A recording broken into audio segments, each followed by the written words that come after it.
अस्सलाम वालेकुम my beautiful friends. आज हम एक ऐसे वाक़ये के बारे में बात करेंगे जो इस वक्त सोशल मीडिया पर बहुत वायरल हो रहा है। ये कहानी एक 19 साला पाकिस्तानी लड़के और एक बड़ी उम्र की अमेरिकन खातून की, जिन्होंने इंटरनेट पर बातचीत के बाद एक दूसरे के करीब आने का दावा किया। ये लड़का खातून से ऑनलाइन मिला और उससे पाकिस्तान आने और शादी करने का वादा किया। अमेरिकन औरत ने इस वादे पर यकीन करते हुए अपने शौहर और बच्चों को छोड़ दिया और अमेरिका से कराची आ गई। लेकिन जब वो यहाँ पहुँची तो वो लड़का अपने वादे से मुकर गया और ना मुलाकात की और ना शादी का इरादा जाहिर किया। दोस्तों, ये वाक़या जेडीसी फाउंडेशन के सरबराह सैयद ज़फ़र अब्बास ने बयान किया, जिन्होंने उस खातून की मदद की और उन्हें हुकूमती तावन से वापस अमेरिका भिजवा दिया।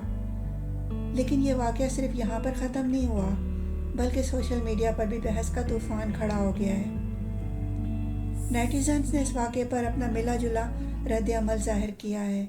बहुत से लोग इस 19 साला लड़के को धोखाधड़ी का मुर्तकिब करार दे रहे हैं और कह रहे हैं कि ऐसे लोग पाकिस्तान की आलमी सतह पर बदनामी का बाइस बनते हैं। एक सारिफ ने लिखा, ये आजकल बहुत आम हो चुका है। पाकिस्तानी लड़के अमेरिकन ख़वातीन से ताल्लुकात सिर्फ ग्रीन कार्ड और सिटीज़नशिप हासिल करने के लिए बनाते हैं। एक और सारिफ ने कहा, इस लड़के का चेहरा छुपाने की ज़रूरत नहीं, इसकी तस्वीर दिखाई जाए ताकि दूसरों के लिए सबक बन सके। लेकिन कुछ लोगों ने अमेरिकन खातून को भी ज़िम्मेदार ठहराया और कहा कि एक वाज़ेह जाल था जिसमें वो खुद फंस गईं। तो फ्रेंड्स, इस कहानी में दोनों तरफ से गलतियाँ हैं।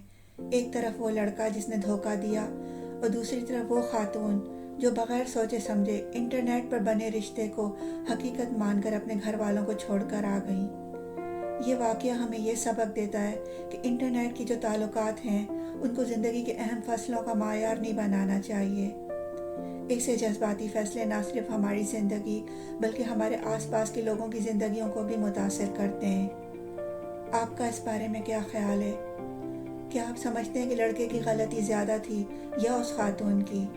नीचे कमेंट्स में अपनी राय ज़रूर दें। अगर आपको ये वीडियो पसंद आई है तो इसे कमेंट करें, लाइक करें और हमारे चैनल को सब्सक्राइब करें ताकि मज़ीद ऐसी कहानियाँ आप तक पहुँचती रहें। आइंदा वीडियो के लिए अल्लाह हाफ़िज़।